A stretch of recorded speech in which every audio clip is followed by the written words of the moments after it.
Ladies and gentlemen, I hope you have a nice cup of coffee in your hand here. We have the Joby Wavo Plus microphone. Let's get it out and see what we have inside. All right, getting it on out of the box right here. Let's go ahead and take a look. Pull all our items out right here. Okay, first off, we have a USB to USB Type-C charging cable to recharge the battery inside the microphone. We have a AUX to AUX cable, 90-degree angle on one of them, and this particular one is for your smartphone, and this one is for like your DSLR, etc. here. So they give you two of those there. And then they also give you a USB-C to USB-C cable here. A nice compact light microphone. You have a switch from 0 to negative 10 dB and then a positive 15 dB by clicking that over. You have your headphone insert right here. You have your screw on top right here for being able to slip that on top of your camera, or put that all the way down. You can put that on a tripod there, or boom mic, stick, etc. You do have a LED indicator light right here, so you know if the microphone is on or off. And then you have some level buttons over here on this side as well that are clicky. On this side, you have your insert that goes to your camera, up here your power button, and then your rechargeable USB Type-C input right here. A nice looking small, again, compact microphone, looking good. Let's test this out. All right, ladies and gentlemen, we have the microphone on top of my DSLR camera. We're plugged in. Make sure you use the right cable. This one is for a camera, not the smartphone. There's your charging port once again right there. So I have it plugged into the side of my DSLR into the microphone section. Remember, if you do want to have external headphones on, go ahead and plug that in. And let's take a look a little bit closer. So what you want to do on your DSLR, you want to go to sound recording, and you want to make sure it's on manual. If it's not on manual and auto, then it's not going to be very good at all. So then you click down, and then what you want to do is I'm going to go ahead and back up where I would be sitting. Let me zoom in. And what you want to do is you don't want to be redlining like this. See how I redlined when I raise my voice? You don't want to be redlining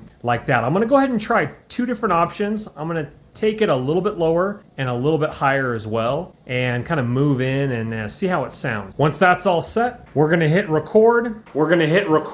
And forgive my appearance, I have sunscreen on because it's really hot outside, so I look really washed out because of that sunscreen, and I have my gardening clothes on. But I wanna get this video up and rolling. So this is what I typically do for my other channel. I do like vlogs and ministry type videos for my relationship with Jesus Christ, and so sometimes I sit here in the unremodeled portion. It's not finished quite yet of my house. That's why it looks like this. So I'm talking just a normal voice. And if you look at the LED light, it is green, so I know that it is powered on and good to go. So if you are doing a video like this and that light goes off, so let me go ahead and unplug this, and the light goes off if it's unplugged. So no light, no juice. So right now I'm about 3 feet from the camera, from the microphone. I'm about 3 feet, talking like I normally would right here. Let's see how I sound when I kind of get up a little bit closer here, and I'm probably redlining maybe. It depends how my voice goes,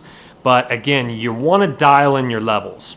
So before you just sit down and start recording, now with my other microphone, when I first did my initial intro to this video, that was actually with a lapel different microphone. I know those settings. So if you do get this microphone, dial in your settings so you know exactly how you sound. Look at it in editing software before you do the final piece, because you want to make sure the edit is good. You could always fix a little bit of things in post, but let's go ahead and back up once again, and we'll see how we sound. All right, so what I'm gonna do now is I'm actually gonna go back like 8 feet and see if we can dial it in, see how it sounds. Okay, now we're going about 8 feet or so, and so let's see how we sound. I raised my level up in the manual DSLR. I bumped it up probably maybe about 4 or 5 clicks. I can still see the green LED light.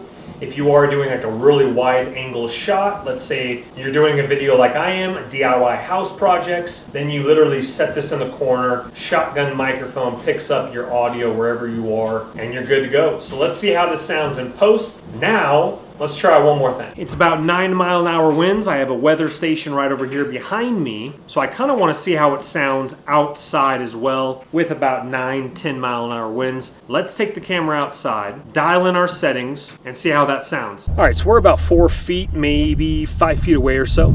We're gonna see how this sounds. I was messing around with my levels. I saw it. I can still see the green LED light outside.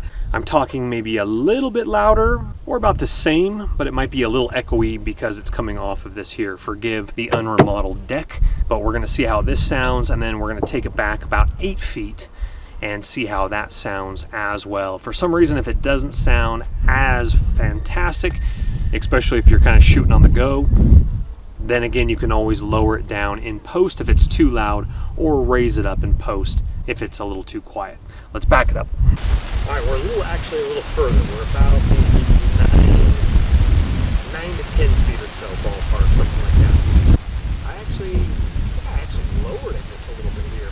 We are getting a little bit of wind, so you're probably going to hear something coming by the microphone. Alrighty, sports fans, let's wrap it up. That last clip, backing it up, not exactly sure what happened. I might have been way too high in my levels, but it was unusable audio from that far away with 10-mile-an-hour winds or so. Or about the same, but it might be a little echoey because I thought it actually sounded good. Outside at about 3 to 4 feet with that wide angle lens. Again, it's all about playing around with your levels. I did think it also sounded the best when I was up closer, when I actually went from back and then I scooted myself forward. Let's see how I sound when I kind of get up a little bit closer here, and I'm probably redlining, maybe dialing in the levels a little bit higher with my manual set on my DSLR. If you did hear it when the shot was further away, it does pick up more white noise, and even when I was closer, you might have heard the dryer in the background, so do be careful about sounds that typically really some audio like this might cut out. Like if you're hearing my fountain out front door right now, could be picking it up, maybe not, maybe so. Dialing in the levels is key to this particular microphone, so just giving you a summary about that. Once again, top link in the description box below will be this exact same microphone by Joby, but just like all my videos, please don't go into debt for anything I am making a video about. If you do have the cash and it does intrigue you, please go ahead and purchase on away. If you wouldn't mind hitting that thumbs up button on the way out, it helps the channel. Also subscribe if you want to see more videos like this, tech reviews, house DIY projects, van life builds, cute dog videos, and more. My name's Chris. Once again, top link in the description box below. I will see you on the next video. Take care for now. Bye-bye.